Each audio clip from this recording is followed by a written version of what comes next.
Well, here I go, dropping what I know, taking my audible time, busting around for the holla ho. So listen up, my local bro, as I get my point across. Are we living in a paradise on the brink of being lost to the man? Don't you understand? The same man who stole the blacks from their motherland. So you can take my house, take my car, and try to take my name, but the blood that flows through these veins will always be the same. There is a compromise when I analyze with my eyes that it isn't.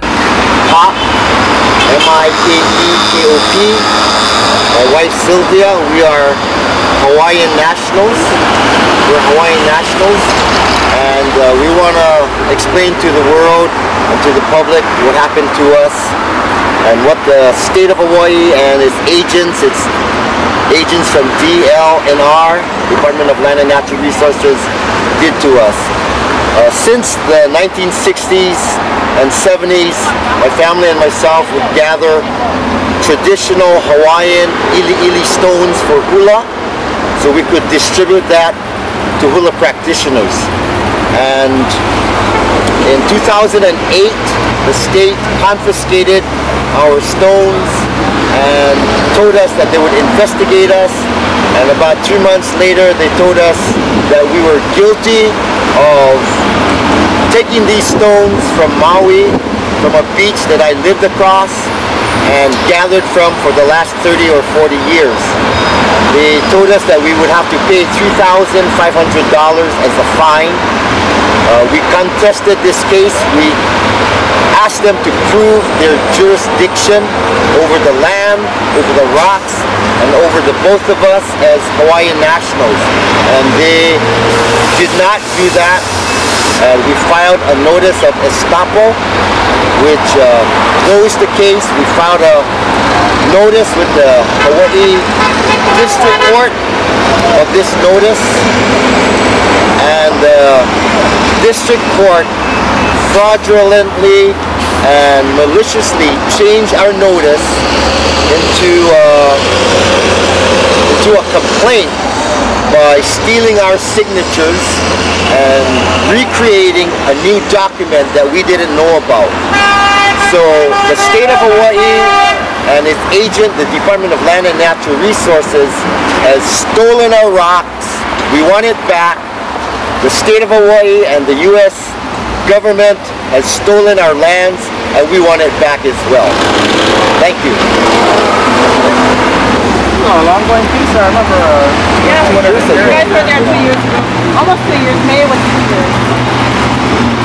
Actually, no, it's October the 1st year. Yeah. This case is so...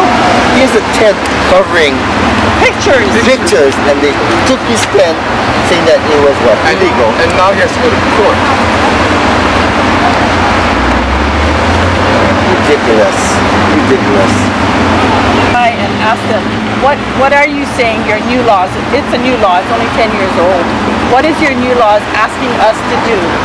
What kind of permit is there? They said, oh, just write a letter. And I said, and what if they don't answer my letter? So I went another time, I sent in a halau, they wouldn't answer them either. So there's really no way to, by their laws or their made-up laws, to even get a permit. But somehow they're handing out jurisdictions.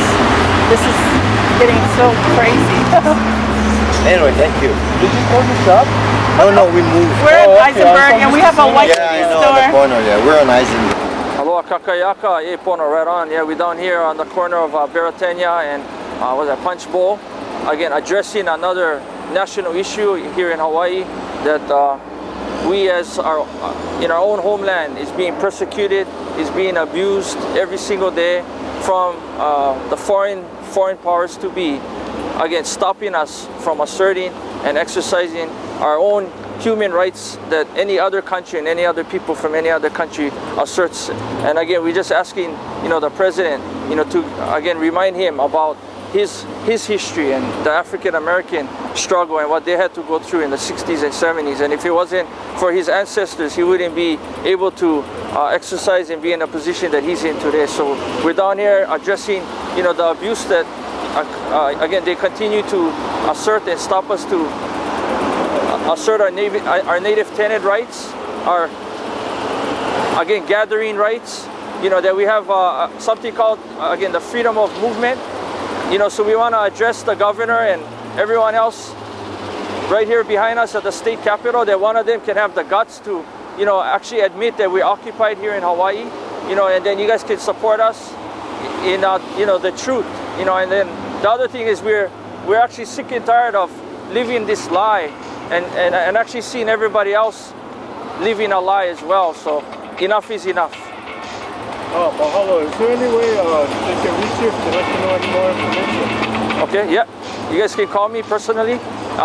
If you guys calling from the other islands or any place else around the world, 489-7065. Email me, Kaleo at hawaiitvblog.com.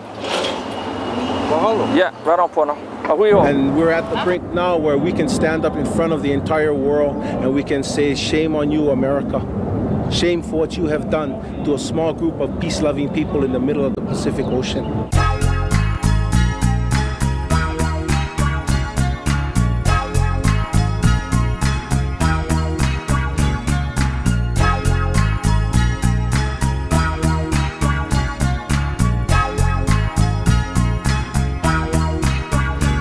Well, here I go, dropping what I know, taking my audible time, busting around for the holla ho. So, listen up, my local bro, as I get my point across. Are we living in a paradise on the brink of being lost to the man? Don't you understand? The same man who stole the blacks from their motherland. So you can take my house, take my car, and try to take my name, but the blood that flows through these veins will always be the same. There is no compromise when I